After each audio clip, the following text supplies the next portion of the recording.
Thank you, Mr. President. I thank Special Coordinator Tor Wennesland for his briefing.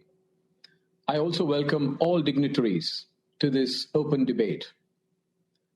The Security Council held two closed meetings on the developments earlier this week.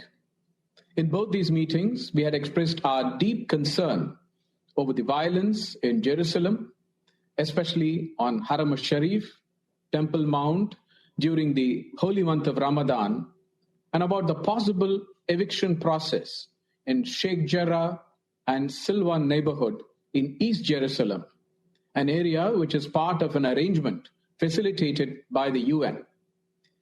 We had also expressed our apprehension at the spread of violence to other parts of West Bank and Gaza.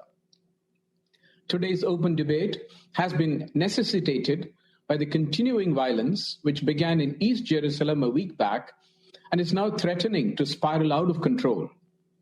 The events of the last several days have resulted in a sharp deterioration of the security situation.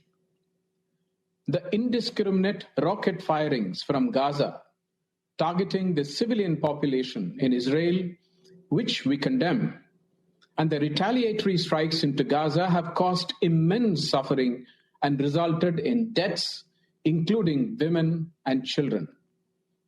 India has also lost one of her nationals living in Israel in this rocket fire, a caregiver in Ashkelon. We deeply mourn her demise, along with all other civilians who have lost their lives in the current cycle of violence.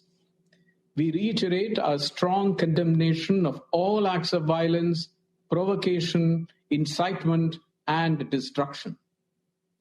Immediate de-escalation is the need of the hour, so as to arrest any further slide towards the brink. We urge both sides to show extreme restraint, desist from actions that exacerbate tensions, and refrain from attempts to unilaterally change the existing status quo, including in East Jerusalem and its neighborhood. Jerusalem has a special place in the hearts of millions of Indians who visit the city every year. It also houses the Al-Zawiya Al-Hindiya, the Indian hospice, which is a historic place associated with the great Indian Sufi saint Baba Farid and located inside the old city. India has restored this Indian hospice. The historic status quo at the holy places of Jerusalem, including the Haram al-Sharif Temple Mount, must be respected. We support the diplomatic efforts of the Quartet and other members of the international community, the countries in the region in particular, to calm the situation and put an end to the ongoing violence and seek to achieve durable peace.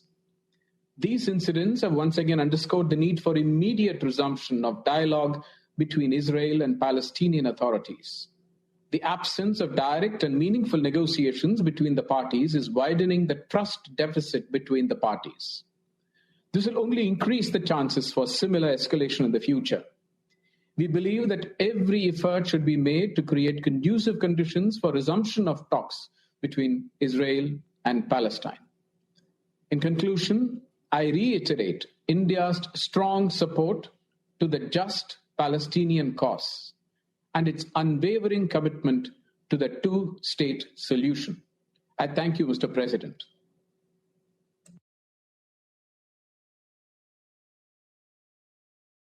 ಹೆಚ್ಚಿನ ವಿಡಿಯೋಗಳಿಗಾಗಿ ಪ್ರತಿಧ್ವನಿ YouTube ಚಾನೆಲ್ನ subscribe ಮಾಡಿ, bell button click ಮಾಡಿ.